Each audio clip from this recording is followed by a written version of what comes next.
नमस्कार सज्जनों, मैं महेश राम श्रृंखला भाग 10 में आप सबका स्वागत करता हूं। सज्जनों, पिछले अंक में हमने देखा कि किस तरह से कामदेव को भगवान शिव ने भस्म किया और उनका अहंकार चूर किया। सज्जनों, कथा में आगे ब्रह्मा जी, विष्णु जी और सभी देवतागण शिव जी के पास जाते हैं और उनसे प्रार्थना करते हैं, प्रभु आप तो अंतर्यामी हैं, हम सब आपके पास एक विनती लेकर आए हैं। प्रभु शिव जी कहते हैं कि बताइए क्या है। तो ब्रह्मा जी और सब देवगण कहते हैं कि प्रभु हम सब आपका विवाह अपने नेत्रों से देखना चाहते हैं, हमारी यही कामना है।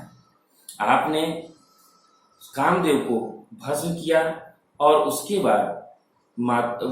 बाद रति को आपने जो वरदान दिया यह तो बहुत ही अच्छा किया। ब्रह्मा जी कहते हैं, सांसत करी पुनि करहि पसाऊ, नाथ प्रभु न कर सहज सुभाऊ। अर्थात हे नाथ, श्रेष्ठ स्वामियों का यह सहज स्वभाव ही है कि वे पहले दंड देकर फिर कृपा किया करते हैं। सज्जनों, हमारे जीवन में भी कभी कभी हमारे श्रेष्ठ पहले हमें दंडित करते हैं, फिर वे अपनी स्नेह व कृपा करते हैं। सज्जनों, कभी कभी हमारे श्रेष्ठ जन हमारे हित के लिए ही हमें दंडित करते हैं, जिसमें हमारा ही लाभ होता है, अतः हमें उसका क्षोभ नहीं रखना चाहिए। सज्जनों, कथा में आगे ब्रह्मा जी व सभी देवता भगवान शिव से प्रार्थना करते हैं कि वे माता पार्वती के अपार तप के फलस्वरूप उन्हें अंगीकार करें। ब्रह्मा जी की प्रार्थना सुनकर व श्री रघुनाथ जी के वचनों को याद कर भगवान शिव ने तथास्तु कह दिया। इतना सुनते ही सभी देवताओं में खुशी की लहर फैल गई। वे पुष्प वर्षा करने लगे।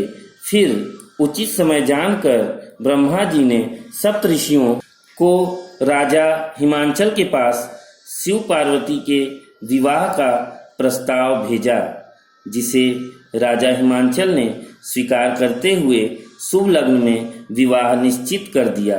यह समाचार पाकर ब्रह्मा आदि देवता हर्षित हो गए और सभी बारात में जाने की तैयारियां प्रारंभ कर दिए।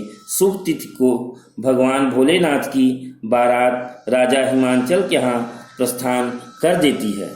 सज्जनों, बारात के दूल्हा भगवान शिव जी के सुंदर मस्तक पर चंद्रमा, सिर पर गंगा जी, 3 नेत्र, सांपों का जनेऊ, गले में विष और छाती पर नरमुंडों की माला थी। इस प्रकार उनका वेश अशुभ होने पर भी वे कल्याण के धाम और कृपालु हैं। एक हाथ में त्रिशूल और दूसरे में डमरू सुशोभित है। शिव जी बैल पर चढ़कर चले, बाजे बज रहे हैं। शिव जी को देखकर देवांगनाएं मुस्कुरा रही हैं और कहती हैं, इस वर के योग्य दुल्हन संसार में नहीं मिलेगी। सज्जनों, आगे भगवान शिव के बारातियों के बारे में भी जान लीजिए। कोई बिना मुख का है, किसी के बहुत से मुख हैं। कोई बिना हाथ पैर का है तो किसी के कई हाथ पैर हैं। किसी के बहुत आंखें हैं तो किसी के एक भी आंख नहीं है।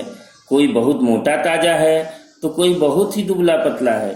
गणों के अनगिनत वेशों को कौन गिने। बहुत प्रकार के प्रेत, पिशाच और योगिनियों की जमाते हैं, उनका वर्णन करते नहीं बनता।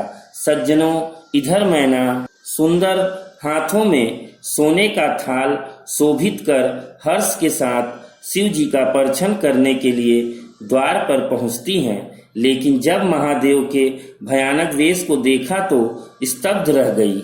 साथ में खड़ी स्त्रियां भय के मारे घर में घुस गईं और भगवान भोलेनाथ जहां उनका जनवासा था वहां लौट गए। मैना के हृदय में बड़ा दुख हुआ। उन्होंने पार्वती को अपने पास बुलाया और रोते हुए कहने लगी, जिस विधाता ने तुमको सुंदरता दी उसने तुम्हारे लिए बावला वर कैसे बनाया। जो फल कल वृक्ष में लगना चाहिए वह जबरदस्ती बबूल में लग रहा है। मैं तुम्हें लेकर पहाड़ से गिर पड़ूंगी। आग में जल जाऊंगी, चाहे घर उजड़ जाए, संसार में अपकीर्ति हो जाए, पर उस बावले से तुम्हारा विवाह नहीं होने दूंगी।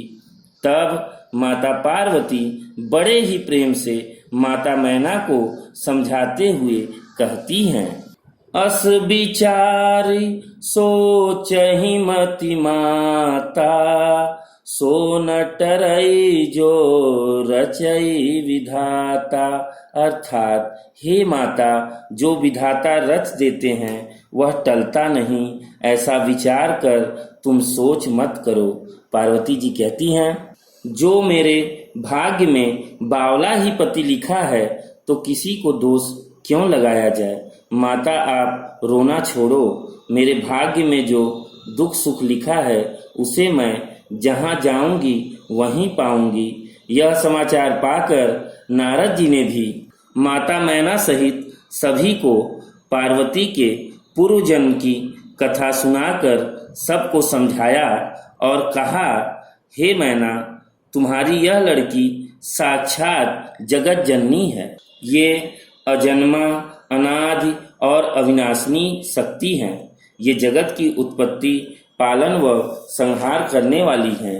आप सब उनकी चिंता न करें, वे स्वयं ही जगत की चिंता हरने वाली हैं। तब नारद जी के वचन सुनकर सबका विषाद मिट गया और फिर से चारों ओर संपूर्ण नगर में खुशहाली फैल गई। नगर में मंगल गीत गाए जाने लगे।